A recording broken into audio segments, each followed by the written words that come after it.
Hi, I'm Sarah. Life took an unexpected turn that changed everything for me and my daughter, Lily. As a single mom and a school teacher, I lead a simple but fulfilling life in our tight-knit community where everyone knows each other. On a sunny afternoon, I decided to take Lily to the local playground after school. She adores the big blue slide there and could spend hours sliding down, her laughter ringing through the park. While she played, I chatted with other parents, soaking in the warm sun and the easy camaraderie. Suddenly, a woman I'd never seen before approached us with a determined stride. Her gaze was fixed on Lily with an intensity that made me uneasy. As she drew closer, her pace quickened, and her expression became frantic. She stopped in front of us, breathless and distressed. Emily, is that you? Oh my God, you're alive, she exclaimed, reaching out toward Lily. Lily, confused and frightened, ran over and clung to my leg. I wrapped my arm around her protectively and eyed the woman warily. I'm sorry, but you must be mistaken. This is my daughter, Lily, I said cautiously. The woman, who introduced herself as Karen, was insistent. No, I know what I'm talking about. That's my daughter, Emily. She was taken from me right here years ago. Look, she even looks just like me. Karen's agitation grew with every word, her voice rising and drawing the attention of everyone in the park. I've been looking for her for years. You have my child, she shouted. Trying to stay calm, I replied, I understand you're upset, but there's clearly a misunderstanding. Lily has been with me since birth, and I have all the documentation to prove it. But Karen wasn't listening. She began pleading with bystanders, please help me. This woman has my child. Her desperation was palpable, and soon someone called the police. As we waited for the police to arrive, I did my best to comfort Lily, who was now crying, frightened by the commotion. It's okay, honey. Mommy's here. Everything will be all right. When the police arrived, they had to physically restrain Karen as she tried to pull Lily from my arms. Please, officer, she's my daughter. You have to believe me. Karen was nearly hysterical, her distress heart-wrenching despite knowing her claims were unfounded. The officer, maintaining a calm demeanor amidst the chaos, said, We need to sort this out at the station. We'll need documentation from both parties. At the station, the cold, sterile environment did little to ease the tension. Lily clung to me, her small hands gripping my shirt as we sat across from the officer handling our case. I need you to stay calm, ma'am. We're going to resolve this as quickly as we can, he'd assured me. But his words did little to comfort my frayed nerves. How can I stay calm when someone just tried to take my daughter away from me in broad daylight? My voice cracked under the strain. I understand, but for now, we need to ensure the child's safety while we verify both your and the other party's claims, the officer explained. He began typing into his computer before looking up. I see here that Karen has made similar claims before. It seems there's a history of mental instability. Though this information didn't fully ease my anxiety, it was a start. Can I make a few calls? I have friends and family who can vouch for me. Yes, go ahead. We'll need all the proof you can provide, the officer said. I pulled out my phone, my hands trembling, and dialed my sister. Hey, I need you to come to the station. It's urgent. What's going on? Are you both okay? Her voice was filled with worry. Just come, please.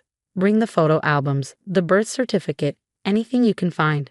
As I made more calls, rallying support, Karen sat in a corner of the room, murmuring to herself. Despite everything, I couldn't help but feel a pang of sympathy for her. The officer called me over. We're going to speak with her again to understand her side. Would you mind staying here with Lily? I nodded, hugging my daughter closer. I overheard fragments of Karen's conversation with another officer. Through the window, I caught a glimpse of the playground slide. Karen's voice, broken by sobs, reached me. Ma'am, we understand this is difficult for you, but we need to deal with the facts.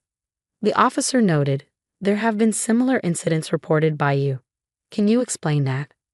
Karen's certainty sent shivers down my spine. How could someone be so utterly convinced yet so wrong? As my family and friends began to arrive, each bringing pieces of our shared history, I started to piece together a timeline of Lily's life on the station's conference table. Photos from birthdays, holidays, and everyday moments spread out like a tapestry of our lives. See, this is her third birthday party, and here she is on her first day of school, I pointed out to the officer, who examined each document and photo. We'll need to take statements from everyone. the officer said, motioning for my sister to sit down first.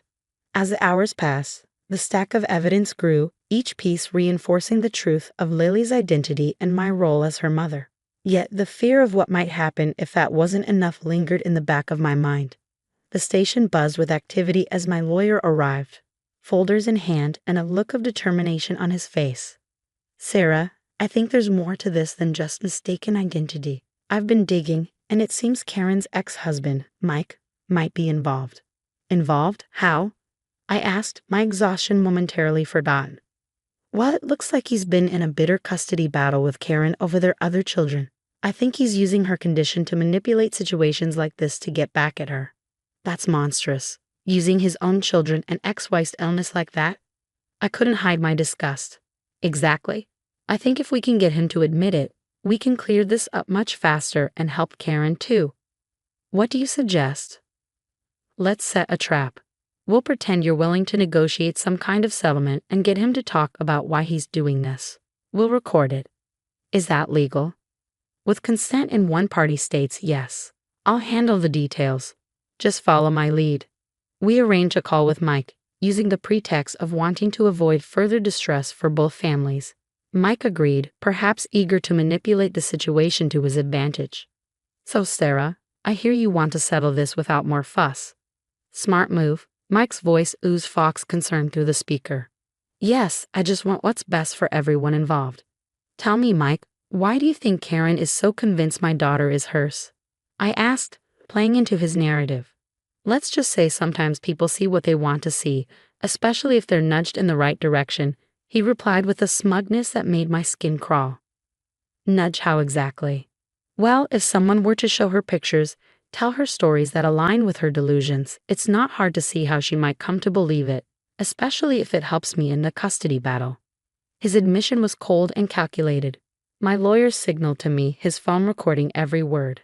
And what is it that you want, Mike? Just my fair share.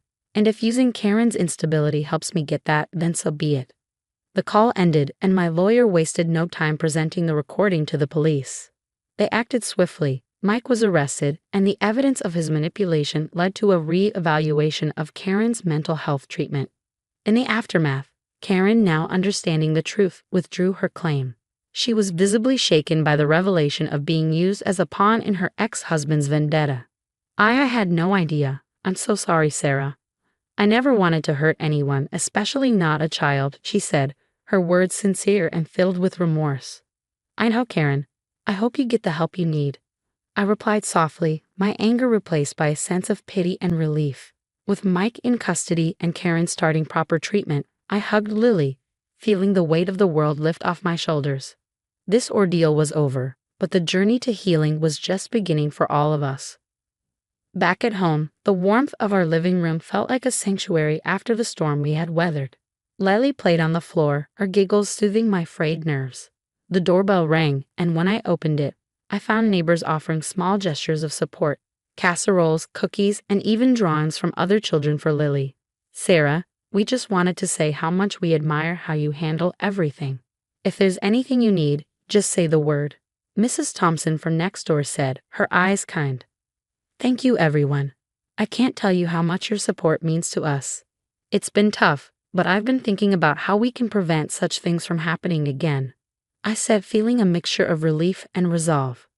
What do you have in mind? Mr. Jacobs, always keen on community initiatives, asked. I'm starting a program right here in our community center. It's about teaching parents about safety and legal rights, making sure we can all protect our kids and ourselves. That sounds wonderful, Sarah. Count us in, Mrs. Thompson's son said, placing a comforting hand on my shoulder. As weeks turned into months, the program took shape with regular meetings. Surprisingly, Karen, now more stable and earnest in making amends, became one of the most active volunteers. During one of the sessions, Karen shared her experience. I was manipulated, and it clouded my judgment. I want to help others see the signs before it's too late, she said, her honesty and effort adding a deep layer of authenticity to the program. Parents listened, moved by her story, and learned to spot the subtle signs of manipulation and mental health issues that could threaten their families. Karen, thank you for being so open. It's not easy to talk about these things. I acknowledged her after a session, genuinely grateful for her contribution. "It's the least I can do, Sarah. Thanks for giving me the chance to make things right," she replied. As the program grew, so did Lily and I in our new routine. Every Sunday, we volunteered at the community center together, turning our past ordeal into a proactive mission to help others. "Mommy, I like helping. It feels good, right?" Lily's innocent remark one Sunday morning made me pause. I realized just how much she'd grown through all this. "It does, honey. Helping others gives us strength we never knew we had," I said, smiling down at her as the sunlight caught her hair, turning it golden. It felt like the metaphorical light at the end of our tunnel. We walked hand in hand into the community center, ready to greet another day of making a difference. Our hearts were lighter, and our bonds stronger, a testament to our journey from victims to victors. The story has come to an end, but it leaves us with thought-provoking themes about trust, manipulation, and redemption. How would you handle a situation where someone falsely claims your child as their own? What steps would you take to protect your family while dealing with the accuser, who might be manipulated or suffering from a mental health issue? This scenario isn't just a test of our legal acumen, but also of our empathy and resilience. Share your thoughts and experiences in the comments below. Your insight could be invaluable to someone facing similar challenges. If you found this story compelling, please like this video and consider subscribing for more discussions like this. Your support helps us bring more of these stories to light.